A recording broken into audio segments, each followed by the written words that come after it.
Good morning student. Study point Prashant YouTube channel पर आप सभी लोगों का स्वागत अभिनंदन करता हूँ। आज हम क्लास 1 हो चुकी, प्रतिलिपि संख्या 1 हो चुकी, प्रतिलिपि संख्या 2 जिसमें 80 वर्ड पर मिनट की स्पीड से बोली जाएगी। जिन लोगों का यूपी ट्रिपल एस का एग्ज़ाम लगा हुआ है वो इस क्लास से प्रैक्टिस कर सकते हैं, शॉर्ट हैंड कर सकते हैं। इसमें मैं 100 क्लास कराऊंगा, यानी प्रतिलिपि की संख्या 100 तक कराऊंगा।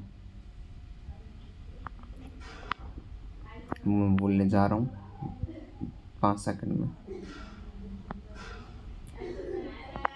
सभापति महोदय, प्रतिदिन छोटी मोटी झड़पें होती रहती हैं। हमारी फौजें बड़े उत्साह से उनके मुकाबले में खड़ी हैं। उनके हौसले बहुत ऊंचे हैं, लेकिन हमारी सरकार का भी यह कर्तव्य है कि उनके हौसले को कभी गिरने न दें। उन्हें हर तरह की सुविधा प्रदान की जाए जिससे उनका आत्मविश्वास बढ़े। मैं मंत्री महोदय से अनुरोध करूंगा कि सरकार अपनी नीतियों के प्रचार का काम ठीक प्रकार से अपनी फौजों से करे।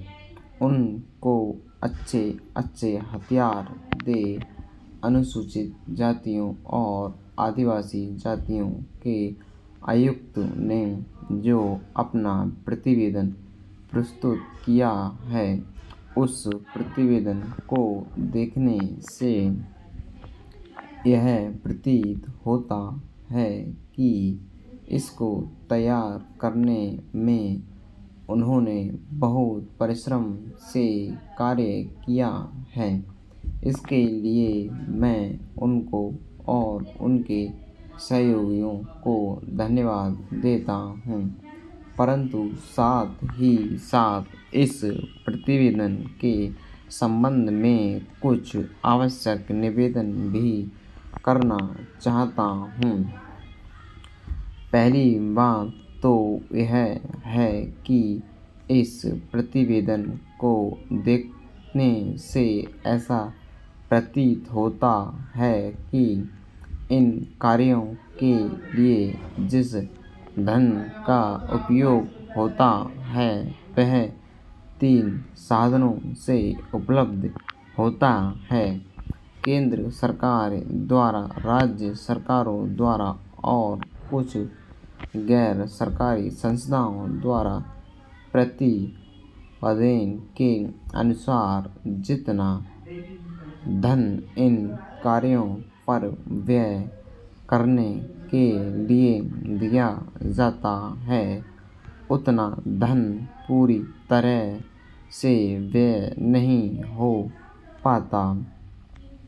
मैं यह नहीं कह सकता कि आवश्यकता से अधिक धन दिया जाता है। यह कार्यकर्ताओं को वह धन प्राप्त ही नहीं होता जिसके कारण से वह बिना खर्च हुए बच जाता है। मैं तो यह चाहता हूँ कि जितना धन दिया जाता है उसका पूरा उपयोग हो और आयुक्त को यह न कहना पड़े कि इस कार्य के लिए जितने धन की आवश्यकता थी उतना धन नहीं मिल पाया और विवश होकर हमको उस कार्य को बीच में ही रोकना पड़ा। जहाँ तक राज्य सरकारों का संबंध है, बहुत सी राज्य सरकारें अभी तक इस कार्य में असावधानी से काम ले रही है और इस कार्य को उपेक्षा की दृष्टि से देखती है। आयुक्त ने इस बात की शिकायत की है कि बहुत सी राज्य सरकारें ने अनेक पत्र भेजने के बाद भी अभी तक अपनी रिपोर्ट नहीं भेजी है। मैं चाहता हूँ कि सरकार इस तरह निष्ठापूर्वक ध्यान दे। राज्य सरकारों पर दबाव डाला जाए कि वे इस दायित्व के प्रति सचेत हों और आयुक्त को उनके कार्यों में पूरा सहयोग प्रदान करें। आप सभी लोगों ने लिख लिया होगी। प्रतिलेखन संख्या 2 हो गई। आज इसमें 80 वर्ड पर मिनट की स्पीड से बोली गई है। आप लोग प्रैक्टिस करते रहिए और उसमें एक क्लास डेली लाता रहूँगा मैं। आप सभी लोग सपोर्ट करें और चैनल को ज़्यादा से ज़्यादा सब्सक्राइब करें और कमेंट में बताएं। और इसमें क्लास लाता रहूँगा। इसमें 100 क्लास कराऊँगा। ठीक, धन्यवाद।